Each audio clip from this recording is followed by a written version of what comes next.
I've always believed there's a kind of sacred peace in early morning forest rides. Something about the mist hanging just above the ground, the quiet creaks of the trees waking with the breeze. It makes you feel like the world is still untouched. That morning was no different, at least at first. I left my driveway in silence, waving off my neighbor Jim, who was watering his porch plants, unaware that it might be the last time anyone saw me riding that bike on the known trail. Black Hollow Forest wasn't just a regular spot for me. It was tradition. I had ridden those loops every Sunday for over 6 years. It was the kind of familiarity you could trust with your eyes closed. But that morning, the trust cracked slightly. The wind was oddly still, the way it gets before a thunderstorm, but the sky was clear. I pedaled forward, watching the same twisted tree I always passed at the first mile, but it somehow looked leaner, like it had moved an inch toward the path. It was around the second clearing when I saw it, an unfamiliar trail branching off to the right. It wasn't subtle either. It practically invited you in. No signage, just a clean break in the tree line, perfectly arched with overhanging limbs that made it look like a tunnel of green. I pulled the brakes instinctively. My heart gave a strange little twitch, as if it recognized something my eyes didn't. The dirt was smoother than the rest of the path, almost unnaturally so. No roots, no rocks, just an eerily clean ride forward. I told myself it might be a shortcut the park rangers had recently carved. Still, a whisper in my mind said, "You know this forest, and this trail was never here." I ignored it. Something in me needed to see where it led. Maybe it was boredom, or maybe some part of me had already been called by it. As soon as my tires left the main trail, the sound shifted. The crunch beneath me dulled. Even the distant rustling of leaves was gone. It felt like I had ridden into a vacuum, sealed off from the outside world. I glanced over my shoulder to check the entrance behind me, and it was gone. Not covered, not hidden, just gone. The trees were pressed together so tightly now, I couldn't even see the gap I'd passed through. Something was wrong. The forest floor didn't smell like soil anymore. It smelled metallic, like rust and wet stone. I slowed down, my legs suddenly stiff. That's when I saw the footprints. Dozens of them, bare and deep, some child-sized, some disturbingly large, all leading forward, none turning back. My chest tightened as I muttered, "Where the hell did you all go?" I tried to turn around to retrace my route, but the moment I did, I nearly crashed into a tree that wasn't there seconds ago. My handlebars caught a branch that hadn't been on that path. I stared wide-eyed, confused. I pulled out my phone, desperate to use GPS. Dead. Not just signal, completely blank. The screen was on, but frozen, like it had been locked in time. 10:08 a.m. The battery icon didn't move. It felt staged.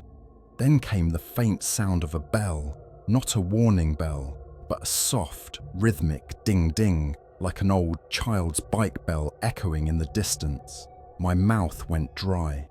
Something inside me whispered that I shouldn't go toward it, but another part of me, the part that still thought logic had a place here, needed to find someone, anyone. I tightened my grip on the handlebars and rode toward the sound. The forest thickened unnaturally, like it was resisting me. Branches reached across the trail, scraping my arms like claws. Fog rolled in from nowhere, cold and thick, blinding me. I could barely see my own front wheel, but that bell kept ringing, sometimes loud and close, sometimes faint and far. The sound danced through the trees like it had a mind of its own. I almost missed it. The red bicycle leaned against a gnarled tree. It was old, rusted. Its front tire caved in like it had been thrown. I stepped off my own bike, staring. There was a name scribbled in childlike handwriting on the frame. Tommy. That name punched through my memory like a knife.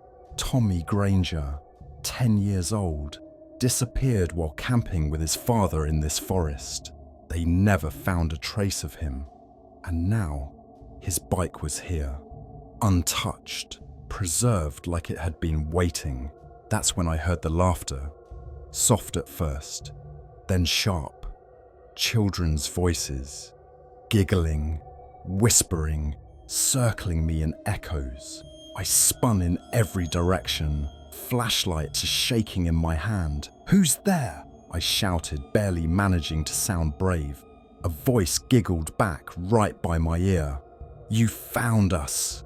I stumbled backward, falling hard against a root. That's when I saw it. The tree moved. At first I thought it was a trick of the fog, but no. One of the tall, blackened trunks shuddered, groaned, and bent forward.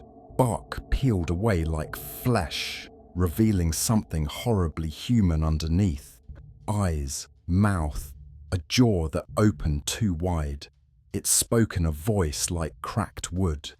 "Keep riding, or stay forever." I didn't wait to find out what the third option was. I jumped back on my bike and rode like hell. The trail twisted and turned in ways that shouldn't be physically possible. I pedaled through impossible loops, under low-hanging limbs that scraped the top of my helmet, past grotesque totems hanging from branches, dolls made of roots, shoes nailed to bark, a deer skull with human teeth grinning at me. The fog grew heavier. Then the ground shook, not a small tremor, a deep, pulsing quake beneath the tires, like something massive shifting underground. I didn't slow down. I couldn't. I passed what looked like a wall made of bikes, broken, bent, rusted. Some still had names written on them. Some had blood. Then I saw it. Light. Real light. An opening between the trees. My breath caught. I raced toward it, praying with everything I had. When I burst through, the brightness almost blinded me. I skidded to a stop, panting, laughing, crying all at once. And then I saw it. The red bike, Tommy's bike, sitting right where I had first found it. "No," I whispered. I turned around. Same trail, same trees, same air. I was back. Everything repeated, exactly as before. I dropped to my knees, screaming. That's when the boy stepped out from the mist, pale, hollow. "You shouldn't have followed the bell," he said. "Now you ride for them. Time no longer matters here. Sometimes I think it's been a day, sometimes years. The trail never ends.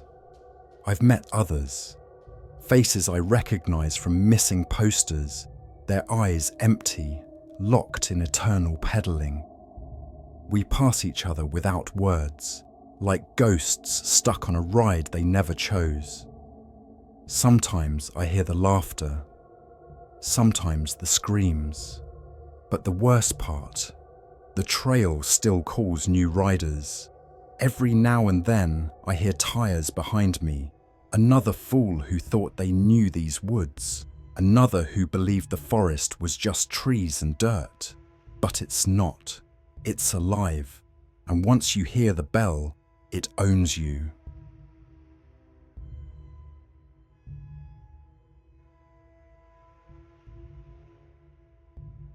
I wasn't supposed to take the trail. That sentence hasn't left me since that afternoon. It's the kind of thought that clings to the back of your mind like a cobweb, sticky, invisible, and impossible to ignore. I was supposed to stick to my loop, to ride the same 6-mile trail I'd done for years, the one I knew like the back of my hand. But that day, something pulled me. I'd told my wife I needed space, not in the dramatic sense, just a few hours away from the noise. No phone calls, no Zoom meetings, just me, my mountain bike, and the quiet. I wasn't trying to escape anything serious. I just wanted to breathe again. I started pedaling mid-morning, golden light flickering between the trees, the cool scent of pine and damp soil in the air. But 20 minutes in, I saw it. An opening to the left, barely visible, marked by a decaying wooden sign with letters that seemed hand-carved long ago. Switchback Ridge. I stopped. I stared. The trail curved and vanished into the thicker part of the woods, and some strange, impulsive part of me said, "Go." I wish I had ignored it. The second my tires rolled in, the air changed. It wasn't just cooler, it was heavier, the kind of heavy that settles in your ears and chest. The canopy above was denser here, the trees tighter together like they were trying to keep something in or out.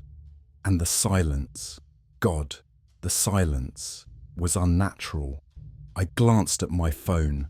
No bars. I wasn't surprised.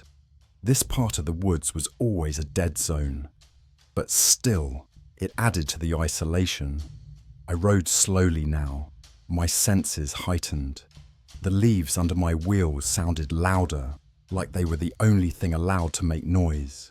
Even my own breathing seemed to echo back at me, but quieter, delayed, like someone was mimicking it behind me.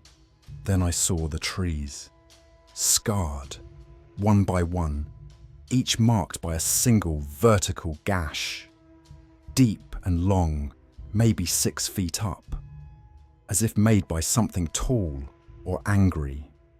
The cuts weren't random, they appeared regularly, evenly spaced, each one positioned to face the same direction, leading me deeper. I don't remember how long I kept riding. 10 minutes? 30? An hour? It was like time lost meaning. The shadows didn't move. The light didn't change.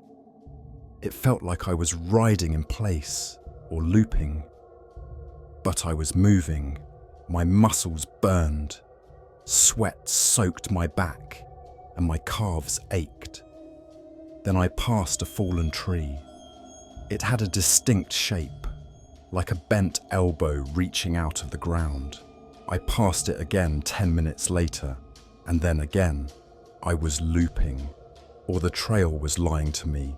That's when I stopped and laid my bike down. My hands were shaking.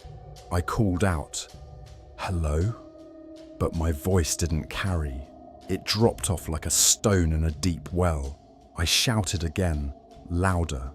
Nothing, not even an echo. That silence wasn't empty. It felt full, like it was listening. I began walking, pushing the bike beside me. I needed out. I needed a landmark, a clearing, anything. That's when I heard it, my own voice.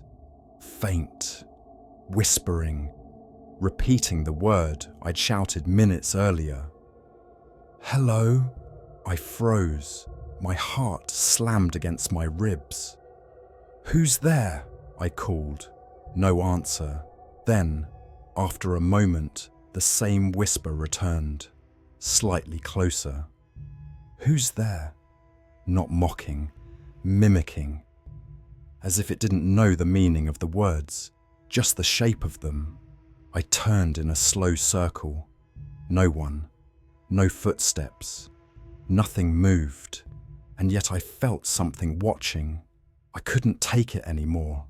I got on the bike and started pedaling harder than I ever had in my life. I didn't look at the trees. I didn't care if I passed the bent one again. I just rode and rode. until the brush opened just a little and I saw it, the Switchback Ridge sign. Again, but from the same direction I'd first entered it. Impossible. I had never looped back. The trail had just reappeared in front of me. I dismounted, fell to my knees, and laughed. It was a dry, cracked laugh. The kind you give when you know something has gone terribly wrong and your mind is trying to pretend otherwise. I took out my phone again, still dead. My GPS app just spun like it didn't know where I was, and then I noticed it. The same sign had different writing beneath the original name. It hadn't been there before. It read, "No return without silence." I sat still for a long time. I don't know how long.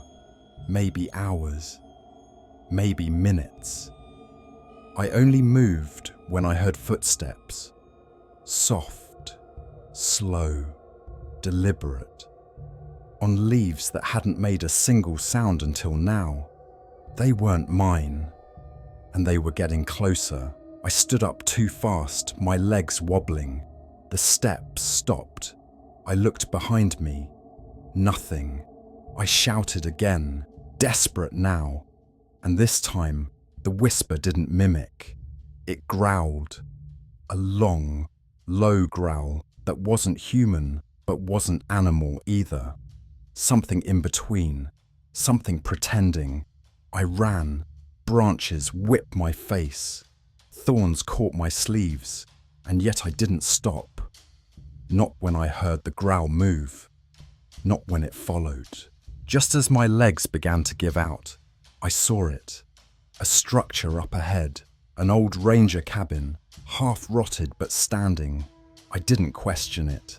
I ran for it, threw the door open and slammed it shut behind me. Inside, it smelled like damp rot and old sweat. Dust coated every surface. A broken lamp sat on a desk, a rusted cot in the corner.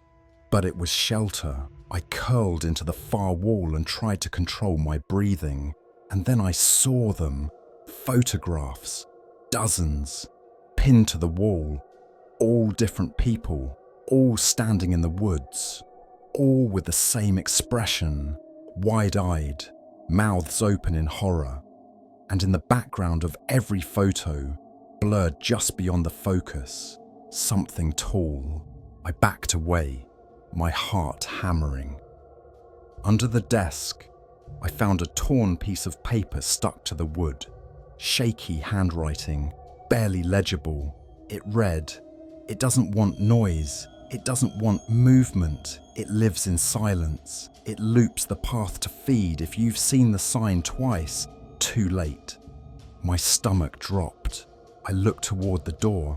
It was still shut, but the air had changed again. Heavier, charged. I could feel it out there, waiting. I didn't move. I didn't speak.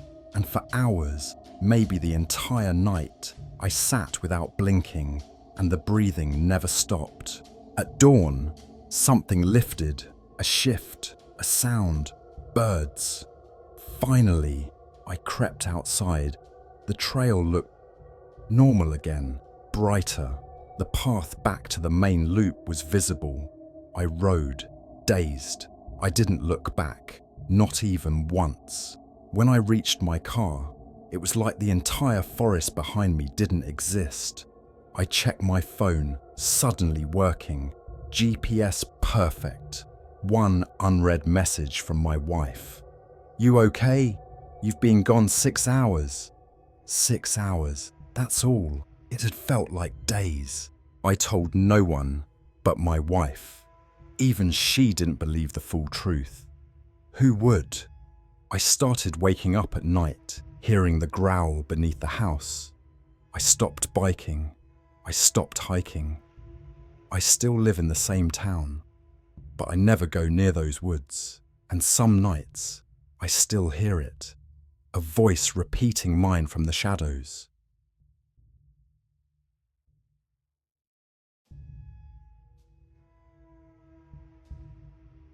I wasn't supposed to be out there that late. The plan was simple: one last ride before Monday's grind, clear my head in the forest trails behind Red Hollow, and make it home before sunset. I'd done it a dozen times, but something felt off that day. The wind had a strange chill, the kind that crawled under your skin even if the sun was still up. Still, I clipped in, tightened my gloves, and pushed into the trees. Red Hollow Forest had always been beautiful in that eerie, untouched way. Tall pines arched over the trail like cathedral ceilings, casting long shadows that danced across the dirt. There were no other bikers that evening, not even a distant bark or the rustle of squirrels. It was so quiet, my tires crunching leaves felt like gunshots. But I told myself I was being paranoid, just a long week messing with my nerves. About 4 miles in, something strange caught my eye. A new trail I'd never seen before, cutting off the main path. Narrow, overgrown, almost hidden. But there was a tire mark, faint but fresh. It didn't look like part of the usual circuit, but curiosity got the better of me. I veered left, pushing into the unknown. I told myself I'd turn back after 10 minutes. The forest thickened fast. Branches clawed at my sleeves and roots snaked under the dirt like veins. The light dimmed in a way that didn't make sense for the hour. I checked my phone. Still had service. 6:48 p.m. Plenty of time. That's when I noticed the sound, or rather, the lack of it. No birds, no insects, just my breath and the crunch of gravel. Then I heard it, a low hum behind me, like someone dragging something heavy across the ground. I stopped, listened, nothing. I turned in a slow circle, scanning the trees, nothing but shadows. Get a grip, I muttered and pedaled on, but the hum returned, closer. I picked up speed. The trail grew tighter, angrier, like the forest didn't want me there. I swore I saw movement in my peripheral vision, quick, subtle, like something darting between trees. Then, out of nowhere, I hit something. The front wheel jerked, and I tumbled into the dirt, knee slamming against a root. I cursed, brushing off leaves, and looked around. There was nothing on the trail, nothing I could have hit, but the bike was fine. No puncture, no bend, just a scrape on my arm and a new knot of dread forming in my chest. I got back on the bike and kept riding, slower this time. The trail narrowed even more, and when I finally stopped to check my phone again, the signal was gone, just dead. I tried to backtrack, turn around, but the trail behind me wasn't there. Where I'd come from was now just trees, no opening, no tire marks. I froze, heart thumping. I knew I hadn't made a wrong turn. I pushed forward, hoping it would loop back. My hands were trembling on the handlebars. The air felt thicker, harder to breathe. Then I started hearing something else, a faint whispering, not words, just breath, like dozens of people inhaling at once. I stopped again, panicked. "Hello?" I called out. No reply, just the same faint inhaling.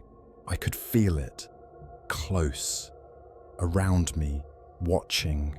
I saw a tree ahead that looked different, hollowed out at the base, wide enough to step inside. I ducked in, hoping to catch my breath. That's when I noticed the carvings.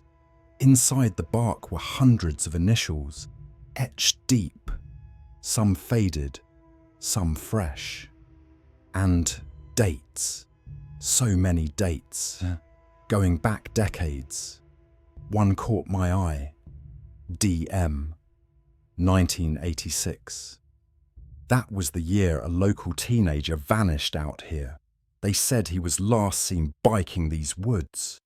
A shiver ran through me. I reached out and traced the carving. Something cracked above me.